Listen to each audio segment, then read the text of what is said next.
As a result of sitting there and listening to him, I had elderly parents, and I thought, what if this was me? And I was trying to make this decision. Well, I kind of feel like I have a really solid background in how to determine quality, what they do, what you're looking for. But for the average person seeking a facility, they just don't know where to go. So at the same time, I was on the board at the Connecticut Hospice and was very aware of these standards that were being published that we're supposed to change the way that we view what best is. And they were directed to assisted living communities. Got them, took a look at them, and I thought, I wonder how many communities in Connecticut, Massachusetts, New York, California could adhere to these. They were tough. So at a meeting that was held, that the Alzheimer's Association was sponsoring, we did a workshop, and people came in and said, we would like to be able to meet these standards, don't know how to do it. So that was one of the steps that took place to be the genesis of Purple Flag. So later that year, a meeting with the person who was president and CEO of the Alzheimer's Association here in Canada, and Chris, we started to talk about the what ifs. What if these standards were published? What if they were assisted living communities that said, I can do this, I can be best. And that's what this is all about.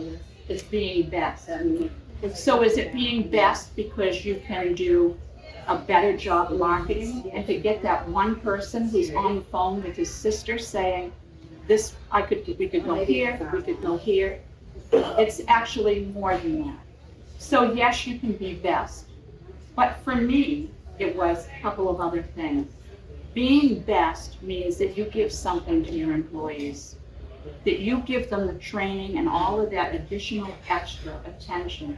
That means that they know that they are more competent and more capable, and they have a skill set that they got because they worked in your communities, and that they're doing things differently, better, state of the art. So best is that you're following standards.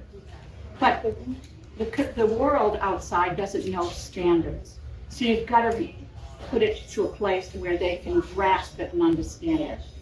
But if you say best, and if we have met all of these standards and we have this purple flag, then you can start to begin to explain what that's all about. Well, in the early year that we started rolling out Purple Flag, we really didn't have any idea whether people were going to adopt it or needed early adopters.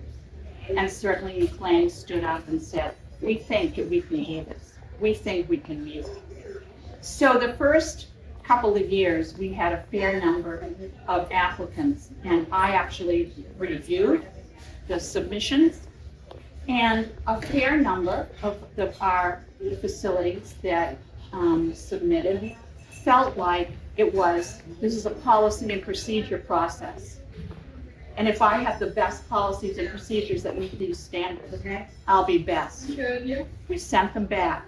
They were rejected because there needed to be more content that demonstrated that community got it, understood what being best was, and could make the changes in their organization to achieve that highest result.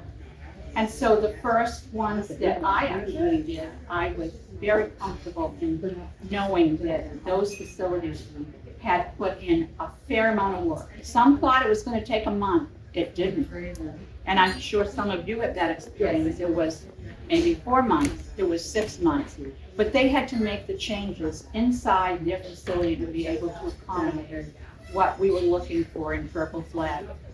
So I took some time off, and I came back and sat with Chris and said, let's talk about the progress that you've made. And you're the result of your progress. Because you've stepped up and you've said that you want to be best. And I'm actually very proud to be here tonight talking to all of you, saying, gee, thanks. Thanks for thinking that this is so important, that you want to put the time, the effort, and that you want to be able to have a community that says to all of your patients and families, you can't go anywhere else but here because you're going to get what state of the art is. So and there's some things we all know we can't measure. So we can't measure the amount of passion and love that people have in your organization. But I can look at a submission and know whether that's present in them. So we're going to continue. And for some of you who have you're completed, your purple flag recipients, there's going to be an increase in the standards. We're going to look at them again. We're going to elevate them so that we're going to continue being able to identify those organizations that are really committed.